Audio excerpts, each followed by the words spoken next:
বাংলাদেশে চলবে তালিবানি শাসন। নির্বাচনের আগে সবটা জানিয়ে দিলেন তিনি। কিন্তু কে তিনি? বাংলাদেশে তালিবানি শাসন চললে ঠিক কি পরিণতি হবে ওপার বাংলার? কেন নির্বাচনের আগেই বাংলাদেশে চলবে তালিবানি শাসন? তাহলে কি আবারও ভুগতে চলেছে বাংলাদেশের জনগণ? দেখুন,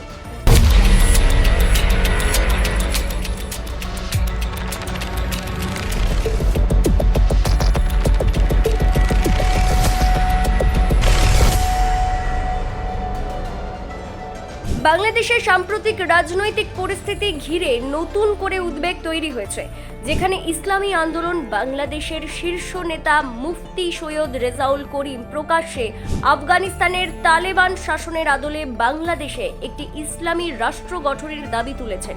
একটি আন্তর্জাতিক সাক্ষাৎকারে তিনি এই মত প্রকাশ করেন এবং স্পষ্ট জানান, তার দল যদি ক্ষমতায় আসে তাহলে দেশে শরিয়া আইন চালু করা হবে, নারীদের জন্য বাধ্যতামূলকভাবে বোরখা পরিধান নিশ্চিত করা হবে, সংখ্যালঘুদের ধর্মীয় অধিকার সীমিত করা হবে এবং তরুণদের জিহাদি প্রশিক্ষণ দেওয়ার ব্যবস্থাও নেওয়া হবে। তার এই মন্তব্য শুধু দেশীয় নয়, আন্তর্জাতিক মহলেও ব্যাপক আলোড়ন তৈরি করেছে। মুফতি করিম আরও বলেন, আফগানিস্তানের তালেবান সরকার ও ইরানের ধর্মীয় শাসনের মধ্যেকার ভালো দিকগুলো মিলিয়ে একটি নতুন ধাঁচের ইসলামী সরকার বাংলাদেশে প্রতিষ্ঠা করা হবে। তিনি দাবি করেন, এই ব্যবস্থায় মুসলমানদের পাশাপাশি হিন্দুদেরও ধর্ম পালনের অধিকার থাকবে, কারণ শরিয়া আইন ন্যায় বিচারের পথে চলে এবং সমতা প্রদান করে।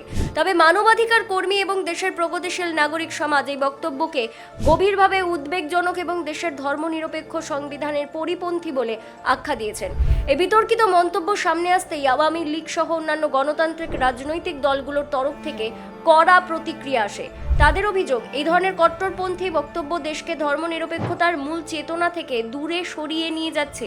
এমন এক সময় এই দাবি সামনে এলো যখন দেশের বিভিন্ন প্রান্তে সংখ্যালঘুদের ওপর হামলা, নারী নির্যাতন এবং ধর্মীয় সহিংসতা বৃদ্ধি পেয়েছে।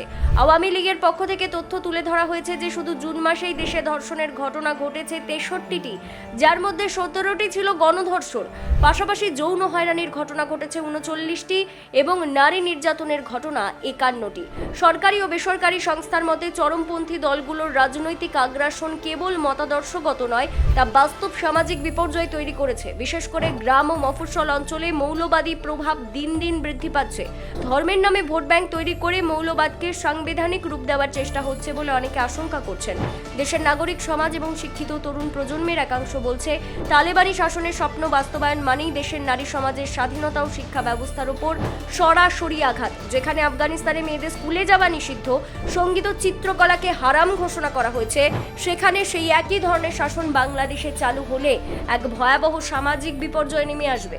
এ প্রসঙ্গে বহু আন্তর্জাতিক সংস্থা উদ্বেগ প্রকাশ করেছে, কারণ বাংলাদেশ দীর্ঘদিন ধরে দক্ষিণ এশিয়ার একটি উদাহরণস্বরূপ রাষ্ট্র হিসেবে আন্তর্জাতিক মহলে গণতন্ত্র, নারীর অগ্রগতি ও বহুত্ববাদী সমাজ গঠনের ক্ষেত্রে একটি ইতিবাচক অবস্থান গড়ে তুলেছিল।